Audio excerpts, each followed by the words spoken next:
a kind of central question now that a lot of orchestras and presenters and powerful people can reckon with is, will classical music remain quote unquote sacred if it sheds these ideals of white supremacy, which have sustained it until now? Welcome back to Shattering the Ceiling and our conversation with Cindy Liu. Throughout our interview with Cindy, we began to see a pattern of 3 ways classical music organizations are inherently designed to prevent innovation and discourage diversity. By attempting to preserve what is sacred, protect it at all costs, and therefore resist change, classical music becomes irrelevant to most members of the community it serves.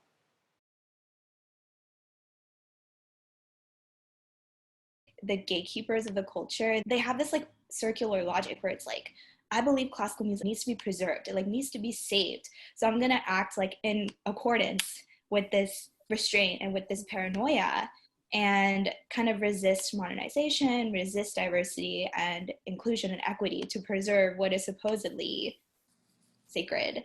And so it's kind of just like so on and so forth. Mm-hmm. And I saw this amazing Facebook post by someone named Miggy Torres. I'm just going to read part of it because I think it speaks very well to what we're discussing.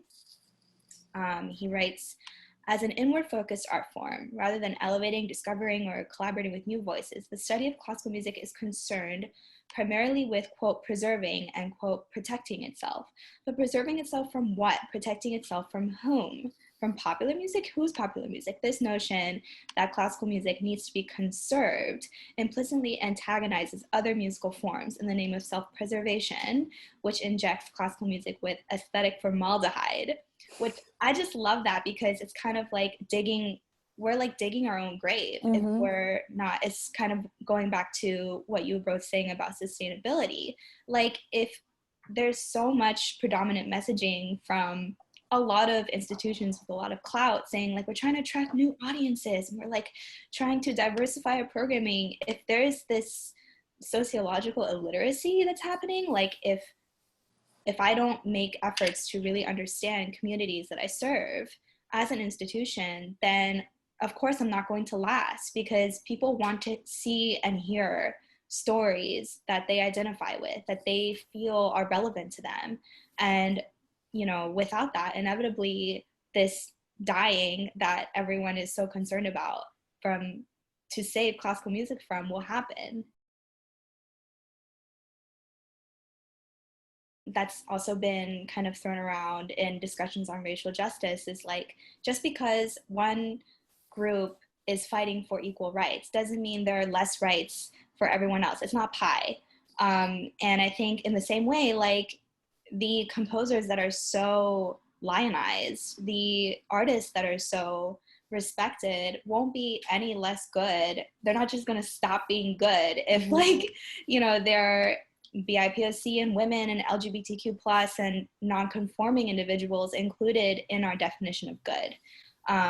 And I think it's like, I'm going to listen to Beethoven until I die. Like I will happily go to any concert that includes Beethoven. But at the same time, like I'm eager to hear what else is out there, what's being created every single day by living people who are very much working in this tradition of Beethoven, but they're putting their own stamp, their own individuality on that work. Ultimately, this performativity is kind of like a manifestation of how a lot of classical institutions and industry leaders might not overtly flaunt white supremacy or white supremacist ideals, but there are many ways that they subtly and more tacitly kind of endorse them through, you know, who they program, which musicians they hire, which donors they can't afford to lose, you know, any quotas that they set. You know, it's kind of all interrelated. I think it was really telling to me. This was last year. I'm just going to use this as an example, but Anna Netrebko, the soprano, she posted a selfie on her Instagram of her in very deeply bronzed makeup for Aida. The Met had cast her for Aida to open, I believe, yeah, this coming season. Though I think it might be canceled, but yeah, and the reaction in the comments was like, you know, love that opera. Is the blackface really necessary, or brown face?